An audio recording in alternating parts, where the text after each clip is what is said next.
Assalomu alaykum. Bugun biz yana tibbiyot yo'nalishida davom etamiz. Ayollarimizni kechayotgan ginekologik kasalliklar, ularning oldini olish, qizlarimiz va onalarimizga tavsiyalar mavzusida bugun Dilorom Izzatullayevna bilan suhbatlashamiz. Dilorom opa, assalomu alaykum. Xush kelibsiz. Assalomu alaykum. Keling, obunachilarimizga sizni yaqindan tanishimiz kerak. O'zingiz va tajriba yo'lingiz haqida biz bilan o'rtoqlashasiz. Man vrach-akusher-ginekolog, endokrinolog, bolalar va o'smirlar ginekologi va vrach-ultrazvukolog, opeрирующий xirurg ginekologman.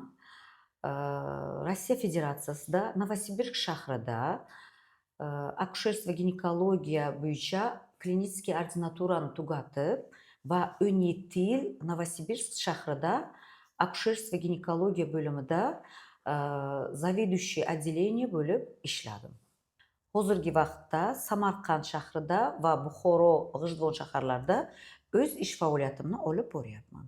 Dilorom opa, bugungi kunda ginekologiya sohasida ham turli kasalliklar uchrab turadi.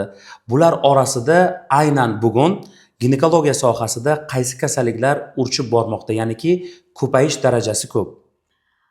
Hozirgi vaqtda ayollarimiz ko'pincha murojaat qilib keladigan muammolardan biri bu bepushtlik. Erkaklar va ayollarda birinchi o'rinda turadi hozir. Va ikkinchi o'rinda ko'krak bezi saratoni juda ham ko'p hozir. Ayollarimizda mastopatiya, mana shunga o'xshagan kasalliklarni ko'pincha biz hozir UZI qilib, tekshirib, diagnoz qo'yib bormoqdamiz. Haqiqatan ham bugungi kunda bepushtlik kasalligi juda ham urchib borayapti. Ayniqsa bu kasallikning asosiy sababchilari erkaklar, lekin ayollarda ham bu kasalliklar uchrab turadi. Ayollarimizda uchraydigan bepushtlik kasalliklarini kelib chiqish sabablari nimalardan iborat? Hozirgi vaqtda asosan ayollarimizning bepushtligining sababi bu mana shu o'smir qizlarimizni vaqtida ota-onasi vrach qabuliga, ginekologga aytib ko'rsatmaganligi. Bu birinchi sabablardan biri. Misol uchun qizlarimiz sistit bo'lgan yoshligida, shamolladi va qizlarimizni vaqtida ginekolog yoki urolog ko'rigiga ota-onasi olib bormaydi. Va bu borib surunkali sistitlarga o'tib ketishi mumkin, surunkali shamollashlarga olib ketishi mumkin. Va surunkali shamollashlardan keyin mana erta turmushga chiqqandan keyin bepushtlikning bir sababi bo'lishi mumkin. Ko'krak bezi saratoni. Bu kasallikning kelib chiqish sabablari haqida ham suhbatlashamiz. Hozirgi kunda ko'krak bezi saratoni juda ham ko'p uchramoqda. Bunga sabab masalan ayollarimiz o'z vaqtida mammolog ko'rigiga yoki ginekolog ko'rigiga borishmaydi. Stress holatlari, gormonal narushenyalar bo'lishi mumkin ayollarimizda va umuman olib aytganimizda ayollarimizning o'ziga bo'lgan e'tiborsizlik sabablari uchun shunaqa ko'p uchraydi.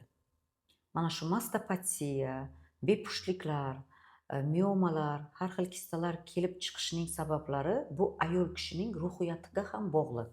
Siz psixolog sifatida shu ayollarimizga qanaqa tavsiya bergan bo'lardingiz? Haqiqatan ham siz sanab o'tgan kasalliklarning barchasi stresslar oqibatida kelib chiqadi. Stresslarning kelib chiqishi esa oiladagi bosimlar, erning qo'llab-quvvatlamasligi yoki bir-birovning tushunmasligi oqibatida bo'lishi mumkin. Shuning uchun aziz ayollarimizga tavsiyamiz, avvalo o'zingizni, ruhingizni tetik saqlashga harakat qiling. Sababi ayol salomat bo'lsa, jamiyat salomat bo'ladi. Ayolning ma'naviyati yuksak bo'lsa, jamiyatning ma'naviyati yuksak bo'ladi. Ma'naviyatimizning davomchisi sifatida, farzandlarimizning tarbiyasi sifatida avvalo sizning salomatligingiz va ruhingizning sog'ligi biz uchun muhim. Shunday ekan aziz ayollarimiz, atrof muhitda ko'plab voqealar bo'lishi mumkin, ko'plab bosimlar bo'lishi mumkin. Siz ertaga qarab qadam bosing va farzandlaringizni kelajagi uchun qayg'urib o'z salomatligingizga e'tiborli bo'ling. Tavsiyamiz shu. Dilorom Izzatullayevna, sizga beradigan eng asosiy savolimiz 20 yillik tajribangiz davomida qancha bepusht oilalarga farzandli bo'lishlari uchun sababchi bo'lgansiz? Allohimga shukr, mana bugungi kunga kelib 1000 dan ortiq oilalarni farzandli bo'lishiga sababchi bo'lib kelyapman. Bunga ikkita sabab bor. Asosiysi berguvchi ham, olguvchi ham Allohimiz va to'g'ri qo'yilgan diagnoz to'g'ri lecheniyaga olib keladi. Qarabsizki, natija ham yaxshi.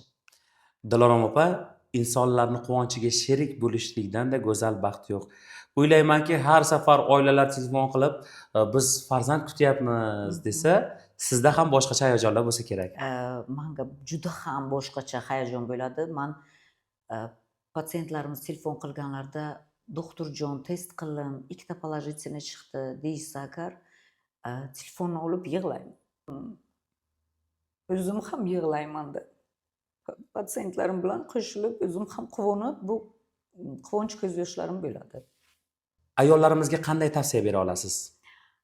Barcha o'zbek ayollarimizga tavsiyamiz har 6 oyda tibbiy ko'rikdan o'tib turishlari, hech bo'lmaganda 1 yilga bir tibbiy ko'rikdan o'tib, o'z salomatliklariga e'tibor berishlarini tavsiya qilib qolamiz.